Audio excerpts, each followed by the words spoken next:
Et est-ce qu'il y a des critères pour une start-up pour pouvoir entrer chez France Digital? Nous, les critères qu'on prend en compte déjà, c'est l'âge de l'entreprise, le potentiel de scalabilité, donc de croissance. Donc il faut vraiment être une entreprise en forte croissance, avec oui ou non le besoin de lever des fonds, mais c'est ça, c'est vraiment le critère de croissance et d'innovation qui vont nous faire dire si l'entreprise rentre ou pas dans le scope. Après, on n'est pas non plus complètement clivant, il n'y a pas de critères hyper stricts de levée de fonds, etc. C'est le plus ouvert possible, le but c'est d'être le plus représentatif possible de ce qu'est l'écosystème d'innovation en France. Bonjour Maya. Bonjour Vincent.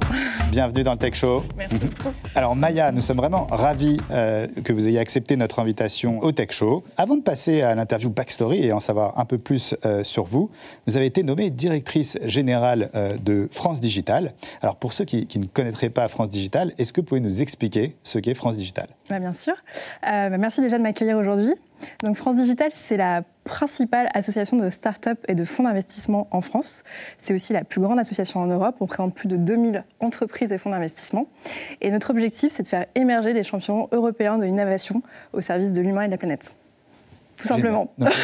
Donc en tant que déjà association, vous avez un but non lucratif. Donc l'objectif, c'est d'aider des startups à émerger.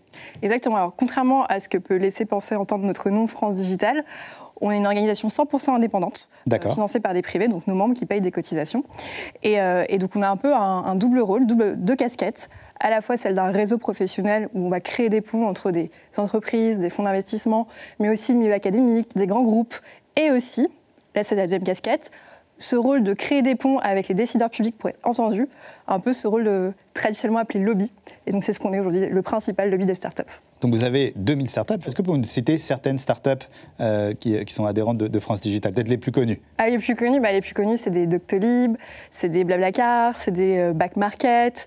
Dans le secteur peut-être plus B2B, il y a des Ecovadis, par exemple, aussi, qui est assez connu. Très bien. Ouais. Des Vaneos, Mano, enfin voilà. Et alors, comment fait-on pour adhérer à France Digital? Est-ce qu'il y a un process si je suis une startup, je veux adhérer à France Digital, quelle est la démarche? Alors déjà, on n'est pas une organisation professionnelle, c'est pas obligé d'adhérer chez France Digital, c'est vraiment volontaire de la part des entreprises. Et il faut simplement être soit une start-up ou un fonds d'investissement. Donc c'est très simple, il y a un formulaire en ligne, c'est une demande d'adhésion. Et puis nous, on examine si effectivement ça rentre, oui ou non, dans le cadre d'une start-up ou d'un fonds d'investissement. Et est-ce qu'il y a des critères pour une start-up pour pouvoir entrer chez France Digital? Nous, les critères qu'on prend en compte déjà, c'est l'âge de l'entreprise, le potentiel de scalabilité, donc de croissance. Donc il faut vraiment être une entreprise en forte croissance, avec oui ou non le besoin de lever des fonds, mais c'est ça, c'est vraiment le critère de croissance et d'innovation qui vont nous faire dire si l'entreprise rentre ou pas dans le scope.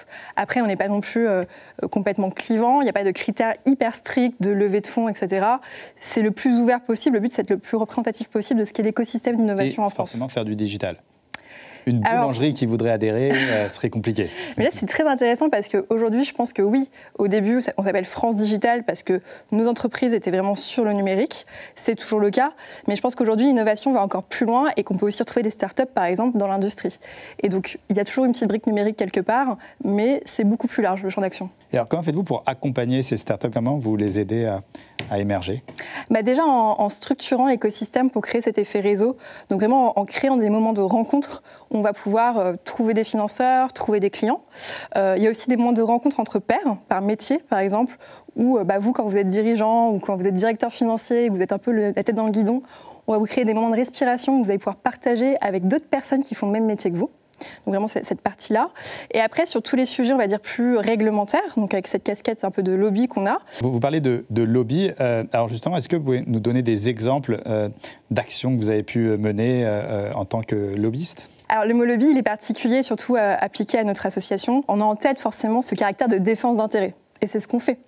Par exemple, dans un des derniers combats qu'on a pu mener dans le secteur de la santé, on a beaucoup de membres chez nous qui font de la e-santé, donc des applications au service du patient, et notamment des applications dans la télésurveillance. Donc c'est toutes ces applications qui vont vous permettre, vous, en tant que patient, quand vous sortez de l'hôpital, de suivre vos métriques du corps, une analyse clinique de ce qui se passe chez vous, ce qui vous permet de ne pas aller forcément chez le médecin, mais de tout suivre via l'application.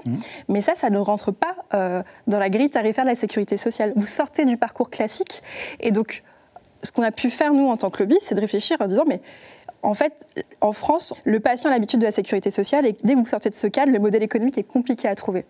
Donc on a servi un peu de tiers de confiance à différentes startups de ce secteur pour justement aller discuter avec la sécurité sociale, aller discuter avec le ministère de la Santé et faire évoluer le cadre pour qu'il y ait une grille tarifaire qui soit appliquée à cette application. Et vous avez été entendu. Tout à fait. Donc voilà un Donc exemple d'action. J'ai pu aller ratifier effectivement tout ça au ministère de la Santé.